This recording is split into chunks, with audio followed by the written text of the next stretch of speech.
Coffee cuppers rely on tools that allow for quick decision-making and evaluation of critical attributes relevant to the value and trade of this product.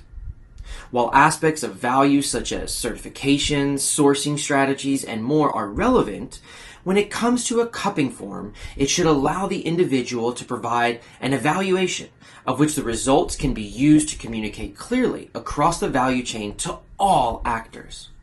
Since 2004, the SCA has provided a standard that has been widely used across all parts of the supply chain. The attributes on this form are consistent across many newly released forms and has become the foundation for much of coffee quality evaluation. Here at SCI, we wanted to build on this work, but release a new form focused on the needs of the industry and where it is going in the future. First released in 2018 and updated in 2025, this form will have some familiarity, but also be appreciated for much needed update it provides. Let's take a deeper look at the SCI Coffee Cupping Form. The first major shift we have pursued is the separation of fragrance and aroma.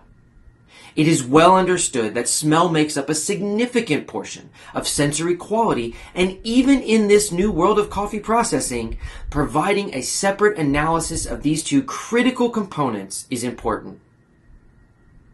Flavor, acidity, body, and aftertaste remain as important attribute assessments contributing to the quality in the cup. Though we have added intensity scales for consideration with each of these attributes and have provided specific areas for descriptors for each one as well. We want to encourage cuppers to provide descriptions for each attribute that support the evaluation of quality.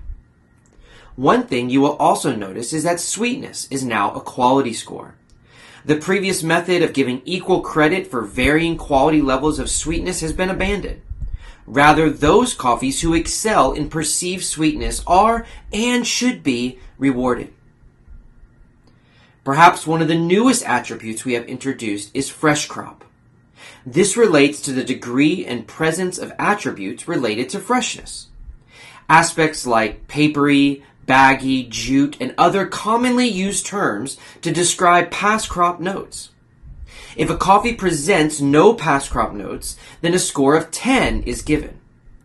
We have provided a reference scale that uses whole points, 10, 9, 8, 7, and 6, for evaluation of freshness. Rounding out the form, we have changed the clean cup attribute to defect, because after all, this is what it relates to. A similar 2-point deduction per cup is considered for defect and uniformity. But we no longer are concerned with taint, fault, and further defect deduction, as this is not reflective of the state of our industry today. The form is also based on a 100-point scale. Therefore, supporting the previous work, cuppers around the world have put into learning and basing their alignments off such a scale.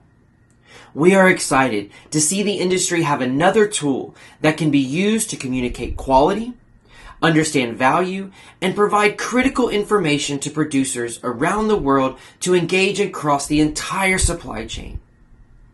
We will be releasing this updated form in many languages and encourage feedback as you use it.